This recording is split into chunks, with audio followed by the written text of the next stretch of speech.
School me on these debates that they be having about your identity as a South African colored person. What does that even mean? Oh, I like that. We keeping that in the interview too. I like when they talk from the back and say we can't. When they go in and they tell like the interviewers what to say and what not to say, this and that. That's what makes it awkward. Yeah. You want to see all the questions they told us not to ask? Also, one must leave the room.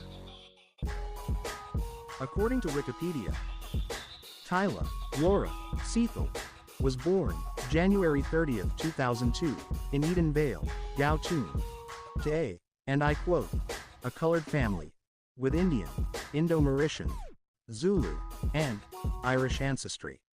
She allegedly grew up in Johannesburg and graduated from Eden Glen High School in 2019, where she was the head of culture. Like all industry plants that we see within the industry today, most of them were brought in the United States from other countries. The elites always give these so-called celebrities the heavily fabricated rags to riches story, claiming that the new celebrity figure is a regular person that grew up in a poor environment. By the new artist utilizing their gifts and talents alone, they eventually overcame the odds to become rich and famous within the music industry. The reason why I believe they give these new celebrities these fake backgrounds is mainly to resonate with listeners and to inspire upcoming artists to stay persistent and diligent until their opportunity presents itself, while also giving the new celebrity, or should I say agent, a background cover story that aligns with the gematria of the evil Jewish elites.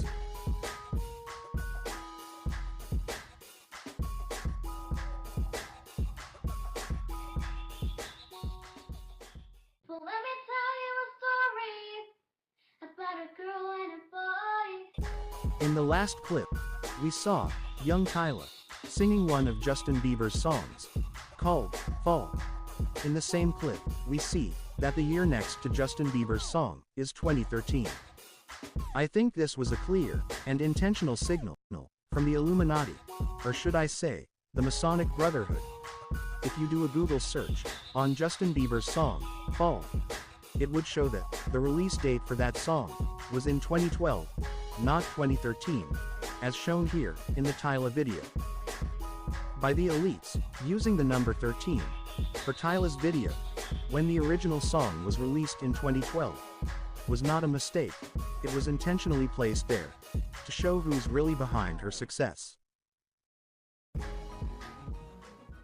Firstly, the night before, I know I prepared myself. I said I'm gonna wake up early, I'm gonna post my YouTube video, I'm gonna go viral. Like I planned the whole thing out. And I went to my father's computer and I recorded it and uploaded it. I remember checking the views every like 10 minutes and I thought I was gonna wake up to 1 million views. I didn't. But yeah, it's the cutest video ever. I tried many times to delete it and I can't get in my login. It's still on my main YouTube page, so I think it's cute. So there, I was 11 years old at my old house back in South Africa and I was a huge Belieber. Like, oh my gosh, guys, I used to have the biggest crush on Justin Bieber. In the last clip, we saw Tyla explaining how she had the biggest crush on Justin Bieber as a young child. I think she is mentioning Justin Bieber because Justin Bieber is really her Masonic link into the music industry. Let's connect the dots. They both come from different countries. Justin Bieber is allegedly from Canada, and Tyla is allegedly from South Africa. They both had smash hit records that were popular in the United States. Justin Bieber's song called Baby, which was released in 2010, and Tyla's song called Water, that was released in and went viral in 2023, which is a 13-year difference between the two artists. Coincidence? Yeah, right.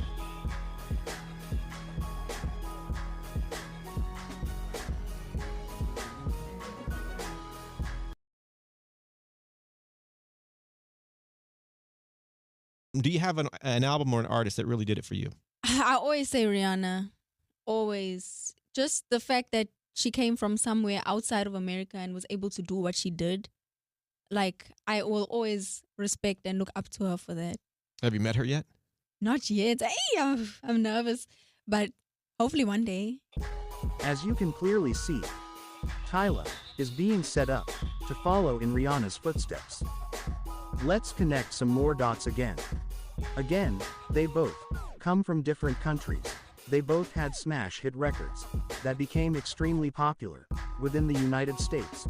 They both released music after their initial success.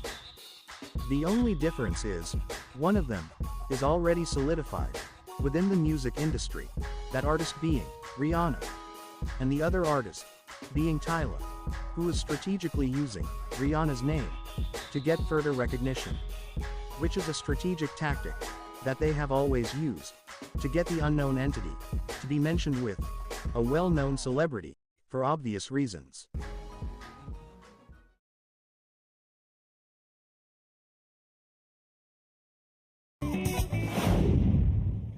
And the Grammy goes to Water, Tyla.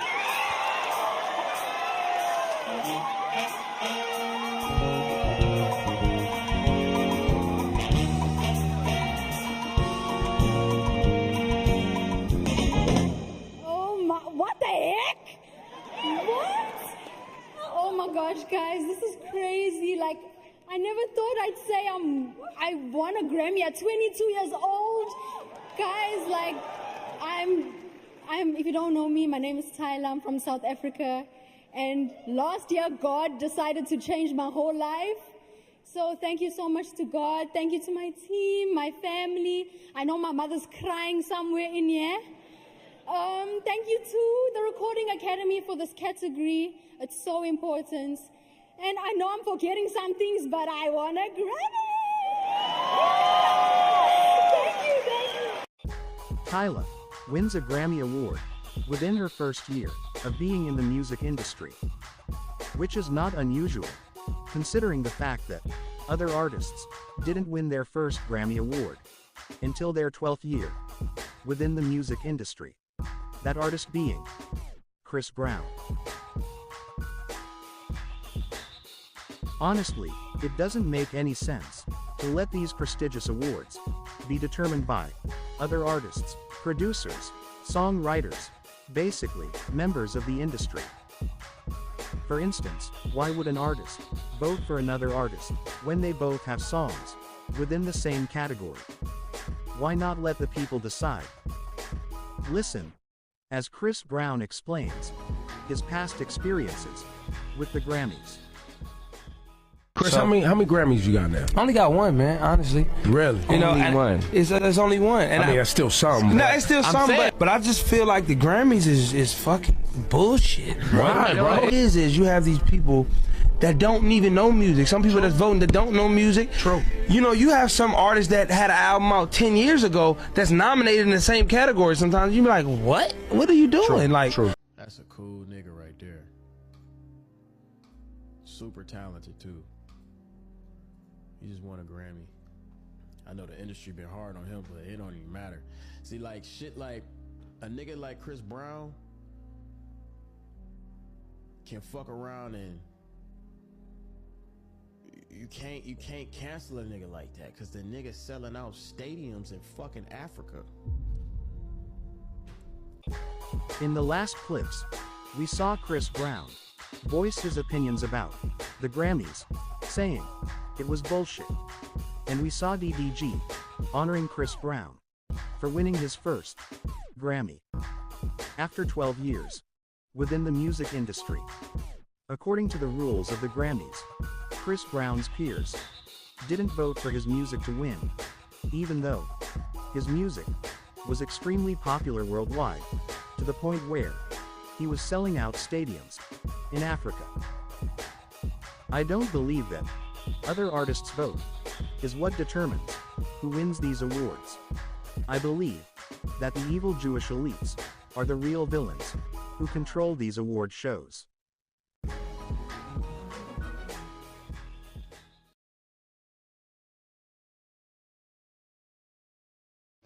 know what I'm saying? Even her, Tyla, who is that, Tyla?